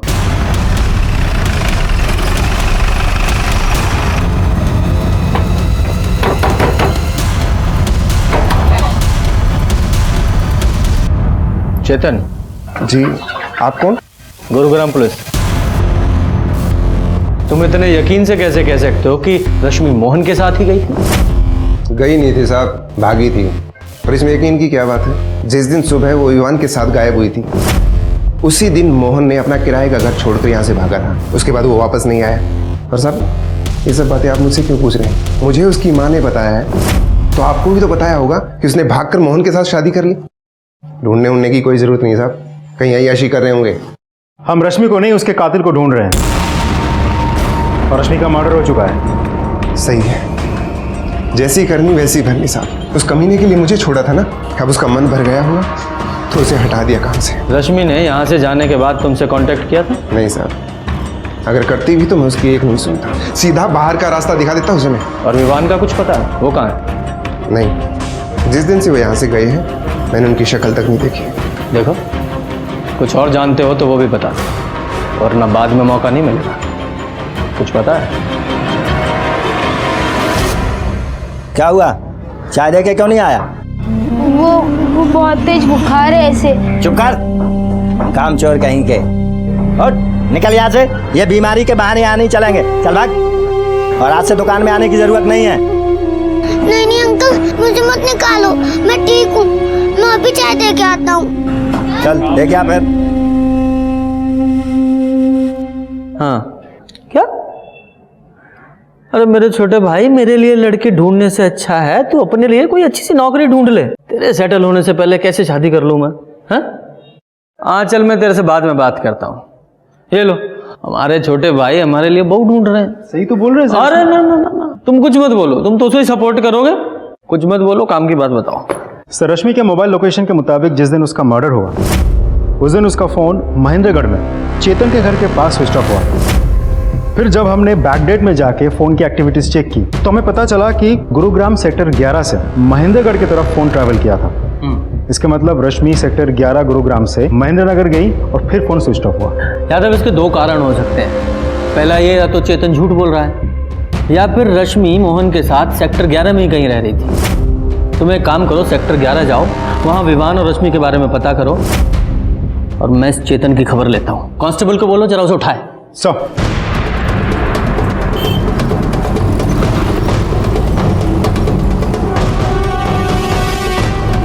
दो चाय देना।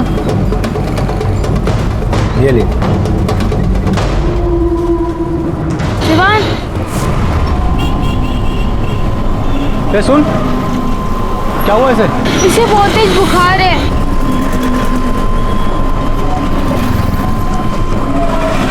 बच्चे का फोटो दिखाना जरा।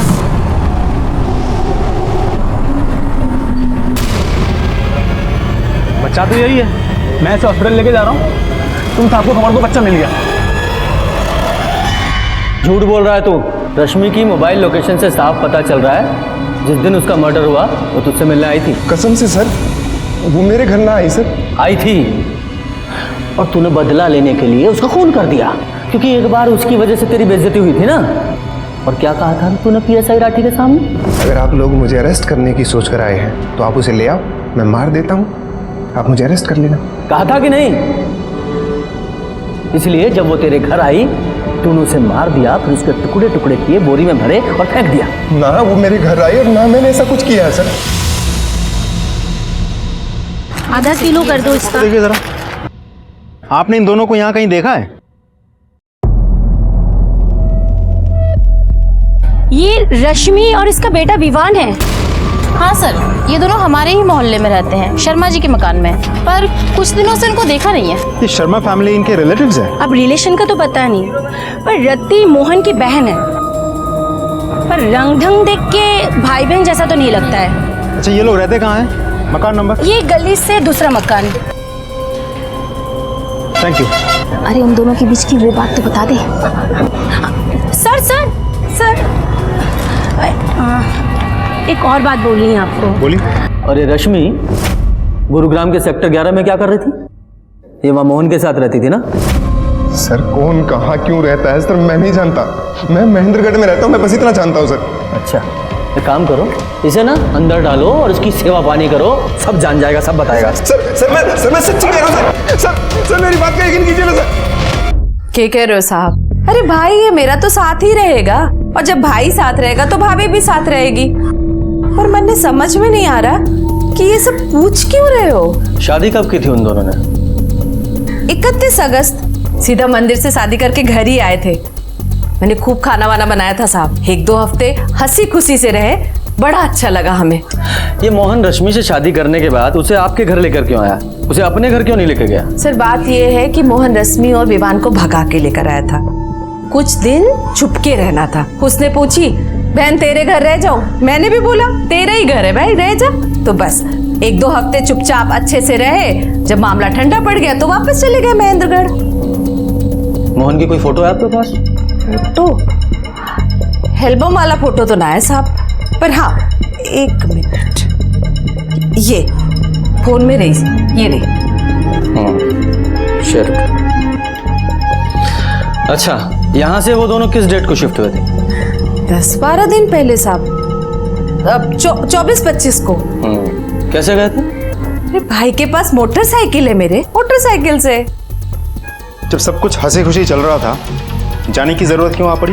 अरे बताई ना अभी आपको साहब कि मामला ठंडा पड़ गया तो चले गए वो दोनों। वहाँ मामला ठंडा पड़ गया और यहाँ गर्म हो गया है ना? हमें पता चला है कि आप लोगों के बीच बहुत बड़ा झगड़ा हुआ था, किसी ने तो किसी को थप्पड़ मारा था, हाथापाई भी हुई थी। इसके अगले दिन ही वो यहाँ से चले गए। अरे साहब वो झगड़ा थोड़ी था, और ऐसा छोटा मोटा झगड़ा किस घर में नहीं होता, आप बताओ। हुई थी बहसबाजी साहब, हुई थी। भाई बहन में छोटी मोटी बहसबाजी तो होती रहती है। उसने बोला बहना मैं जा रहा हूँ, मैंने भी बोला तेरी मर्जी तू जा। बोला था फोन करेगा, आज तक तो फोन ना किया उसने। उसने फोन नहीं किया तो आपने किया होगा ना? अरे मोहन बड़ा गुस्से वाला है साहब, उसने ना करा तो मैंने भी ना करा। सोचा गुस्सा ठंडा हो जाएगा तो आप पे आप फोन कर लेगा। अच्छा, ये महेंद्रगढ़ में ये मोहन कहाँ रहता है? एड्रेस दीजिए उसका। साहब अपना घर तो है नहीं उसका, कहीं किराए विराए पे लिया होगा। अब छोटा मोटा घर तो लिया नहीं होगा साहब, बीवी बच्चे वाला है तो बड़ा ही घर लिया होगा। बीवी बच्चे उसके साथ में नहीं है, क्योंकि रश्मि का मर्डर हो चुका है। क्या कह रहे हो साहब? हाँ, मोहन और विवान दोनों लापता हैं। अब मोहन ही बता सकता है कि क्या हुआ था उन लोगों के साथ।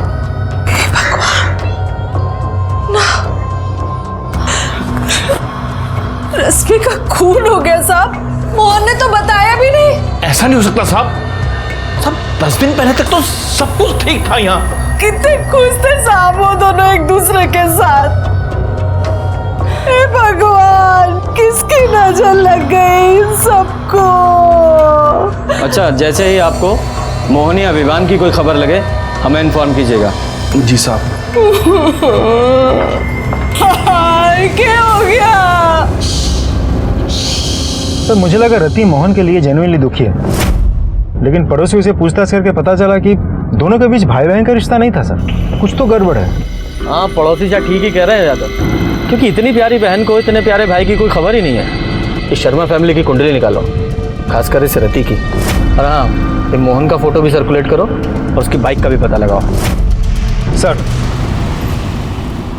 जनाब, आरटीओ से पता चला है कि मोटरसाइकिल मोहन के नाम पर रजिस्टर्ड थी और एड्रेस मोहन की बहन रति के घर का है, पर बाइक अभी तक बरामद नहीं हो पाई है। जनाब, मोहन का फोन भी चेतन के घर के आसपास ही स्विच ऑफ हुआ था। ये देखिए सर। यादव, अगर रश्मि का और मोहन का फोन ये चेतन के घर के पास स्विच ऑफ हुआ है और रति के बयान के मुताबिक ये तीनों महेंद्रगढ़ के लिए 24 तारीख को निकले थे, और इन सब कांड में अगर चेतन का हाथ है तो मोहन की बाइक महेंद्रगढ़ में ही कहीं आसपास मिलनी चाहिए। सर ऐसा भी तो हो सकता है कि दूर कहीं जाके उसने बाइक को ठिकाने लगा दी हो। हाँ, पर जहाँ भी ठिकाने लगाया वहाँ मिलनी तो चाहिए ना। यादव, एक काम करो, ये मोहन की बाइक का रजिस्ट्रेशन नंबर एनसीआर और आसपास के स्टेट में फैला दो, हो सकता है कोई क्लू मिले। जब ये केस शुरू हुआ तो बहुत टेंशन थी। इतने सारे टुकड़ों में मिली बिना चेहरे वाली बॉडी की आखिर पहचान कैसे होगी?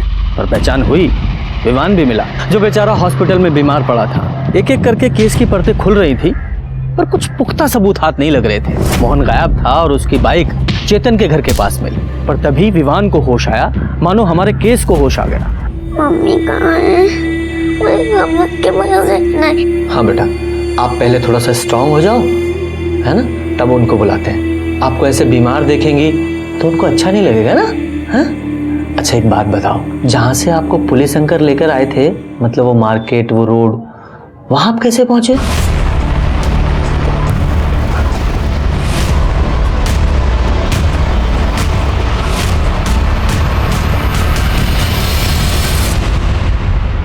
सर 4 महीने से शर्मा फैमिली पानीपत में किराए पे रहती है। मोहन वहाँ रति से मिलने आता था। सर रति का कोई छोटा भाई है ही नहीं, एक बड़ा भाई है जिसका नाम है सिद्धार्थ, और वो कोलकाता में रहता है। सर रति के माँ बाप पहले ही मर चुके हैं। जब पानीपत के उस ओनर से बात हुई तो पता चला कि रति और मोहन के बीच कभी भाई बहन का रिश्ता था ही नहीं, नाजायज संबंध थे, और इसी कारण की वजह से उस ओनर ने उन दोनों को घर से निकाल दिया था। हो सकता है यादव, ये हो सकता है, क्योंकि रति के पानीपत से गुरुग्राम शिफ्ट होने के कुछ दिनों बाद ही मोहन ने रति के घर आना जाना शुरू कर दिया था। और जैसा कि विवान ने बताया, तो ये भी हो सकता है कि रश्मि से शादी के बाद भी मोहन ने रति से नाजायज संबंध रखे।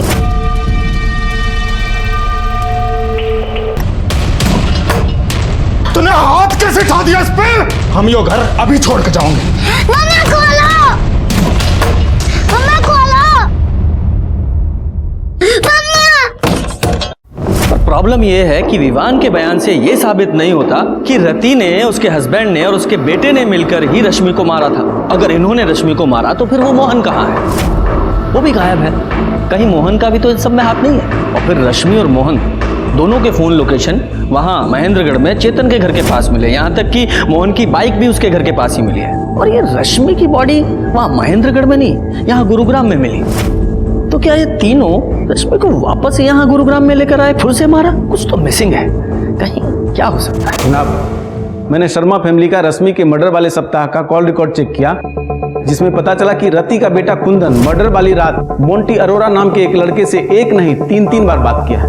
और फोन की मूवमेंट चेक की तो शाम 8 बजे, रात 10 बजे और सुबह 6 बजे मोंटी के घर पे गया। बुलाओ सर। हाँ सर, कुंदन का फोन आया था, उसको आरी मशीन की ज़रूरत थी, वही लेने आया था। फिर रात दोबारा उसका कॉल आया, कह रहा था उसको वैन की ज़रूरत है, उसको फर्नीचर काट के दिल्ली भिजवाना था। फिर रात 10 बजे वो आया, गाड़ी लेके चला गया। अगले दिन सुबह 6 बजे गाड़ी आरी सब वापस करके चला गया। तो ये आरी और वैन, मतलब तुम्हारी गाड़ी कहाँ है? तुम्हारे घर पे? हाँ जी सर, घर पे। तिवारी साथ लेके जाओ और ये आरी और गाड़ी दोनों सीज करो और फॉरेंसिक भेजो। सर मतलब शर्मा फैमिली ने रश्मि का मर्डर और टुकड़े अपने ही घर में किए हैं? शायद। यादव अगर उसके टुकड़े भी घर में ही किए गए हैं तो कंफर्म है कि बाथरूम में किए होंगे, क्योंकि एक तो बाथरूम से आवाज बाहर नहीं जाएगी, ऊपर से ब्लड साफ करने में भी आसानी होगी। यादव एक काम करो, इस शर्मा फैमिली के घर को ना अच्छे से और स्पेशली बाथरूम को अल्ट्रावायलेट ट्रीटमेंट दो। हो सकता है वह रश्मि के ब्लड स्पॉट्स में है।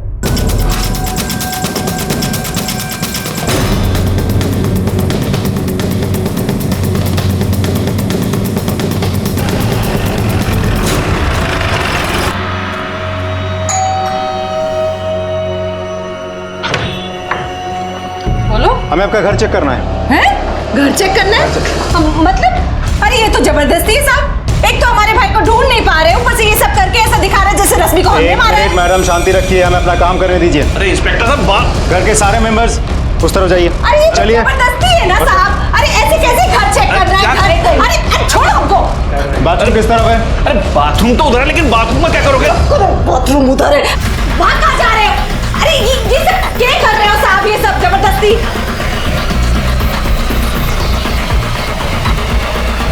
सर ये देखिए, सैंपल कलेक्ट कर रहा हूं। मुझे जल्द से जल्द फॉरेंसिक रिपोर्ट चाहिए। गाड़ी में बिठाओ तीनों को। अरे गाड़ी में चलिए।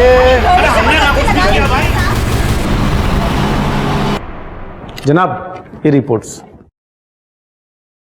यादव सर, ये जो रति के घर में ब्लड मिला है ये तो रश्मि के डीएनए से मैच होता है। इसका मतलब ये हुआ कि रश्मि के टुकड़े बाथरूम में ले जाके किए गए। और ये है कार के ब्लड रिपोर्ट। ये जो मोंटी की वैन में 2 ब्लड ग्रुप मिले हैं, इसमें से एक रश्मि के ब्लड ग्रुप से मैच होता है। इसका मतलब ये हुआ कि रश्मि की लाश ठिकाने लगाने के लिए मोंटी की वैन का इस्तेमाल हुआ है। और ये दूसरा ब्लड किसका है? अब तुम्हारा भाई बहन का नाटक हो गया खत्म। विवान ने सब बता दिया। और तुम्हारे बाथरूम से और मोंटी की गाड़ी से रश्मि के खून के निशान मिले हैं। सच सच बता दो, रश्मि के साथ क्या किया, कैसे मारा उसे? मैं ना मारना चाहती थी उसे, पर क्या करती, मोहन ने हाथ उठा दिया था मेरे पे। हम यो घर अभी छोड़ के जाऊंगे। और शाम को बैग लेकर घर से जाने लगा। मोहन, क्या है ये सब? मोहन, मैं कहीं नहीं जाने दूंगी तुझे। उसका मेरी से शादी करने के लिए बोला, तो इसका मतलब ये नहीं कि तू कुछ भी मनमानी करेगा। करूंगा। कहीं नहीं जाएगा। अरे क्या नहीं किया तेरे वास्ते? शादी की उससे ताकि लोगों को हम पे शक ना हो। और आज उसी के साथ तू भाग के जाएगा। मजबूर कर दिया तूने। मैं एक रात भी आराम से नहीं रहने दिया। बहुत उतावली हो रही है। तू अंदर जा, मैं भी आई। हाँ, अरे खुश कर देता तूने। मैं पैसे दे रहा था ना तेरे शौक पूरे करने ही, पर ना सब कुछ चाहिए, ये भी चाहिए, ये भी चाहिए। गंद मचा दिया इस घर में। तू इसकी वजह से बात सुना रहा है ना मुझे। आज मैं इसे छोड़ूंगी। छोड़। फिर ये इसने, कुंदन ने एक सलाह दी। मैं मोंटी की वैन भी ले आया और उसके टुकड़े बोरी में भर के अलग अलग जगह फेंक दिए। मोहन के साथ क्या किया?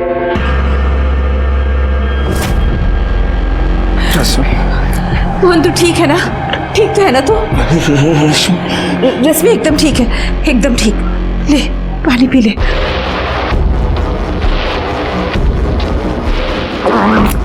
उसकी बॉडी को कैसे ठिकाने लगाया? मोहन को भी उसी वैन में डालकर हम नदी में फेंक दिया। यादव, इसका मतलब मोंटी की गाड़ी में जो दूसरा ब्लड था मोहन का था। और ये रश्मि और मोहन का मोबाइल और उनकी बाइक चेतन के घर पे कैसे पहुंचे? और फिर ये विवान को कैसे छोड़ा, कहाँ छोड़ा, उसका क्या किया? मैंने विवान को नशे की गोली दे रखी थी। फिर मैंने रश्मि के और एक कुंदन ने मोहन के कपड़े पहनकर विवान को बेहोशी की हालत में मोटरसाइकिल पे बिठा के महेंद्रगढ़ की सड़क पे छोड़ दिया। और फिर मोटरसाइकिल को चेतन के घर के पास खड़ी की और रश्मि और मोहन का फ़ोन वहीं बंद करके नाले में फेंक दिया। मैंने रश्मि और चेतन के बारे में मोहन से पता लगा। प्यार दुनिया की सबसे सुंदर चीज़ है, चाहे वो किसी के बीच में भी हो, माँ बाप, भाई बहन, पति पत्नी, चाहे फिर दोस्ती क्यों ना हो। लेकिन रति और मोहन ने इस रिश्ते का भी दुरुपयोग किया। जिस दिन से इन दोनों का नाजायज रिश्ता शुरू हुआ, क्राइम ने तभी से दस्तक देनी शुरू कर दी थी और ये दस्तक बार बार मिल रही थी। रति, मोहन और रश्मि तीनों को ये दस्तक मिली, लेकिन जब तक एहसास होता तब तक बहुत देर हो चुकी थी और इस लापरवाही का भुगतान मोहन और रश्मि को अपनी जान देकर चुकाना पड़ा। बेचारा विवान इसमें बेकार में पिस गया। इसलिए जब भी कोई अनैतिक सी इच्छा मन में जन्म ले, आपको सतर्क हो जाना चाहिए और उस दस्तक को सुनते हुए उससे दूरी बना लेनी चाहिए। और इसी के साथ मैं आपसे विदा लेता हूं, फिर मिलूंगा एक नए केस के साथ। तब तक देखते रहिए क्राइम पेट्रोल दस्तक। मकसद बताना नहीं, बचाना है। जय हिंद। क्राइम पेट्रोल के और भी दिलचस्प कहानी देखने के लिए हमारे चैनल को सब्सक्राइब करें और बेल आइकॉन दबाना न भूलें।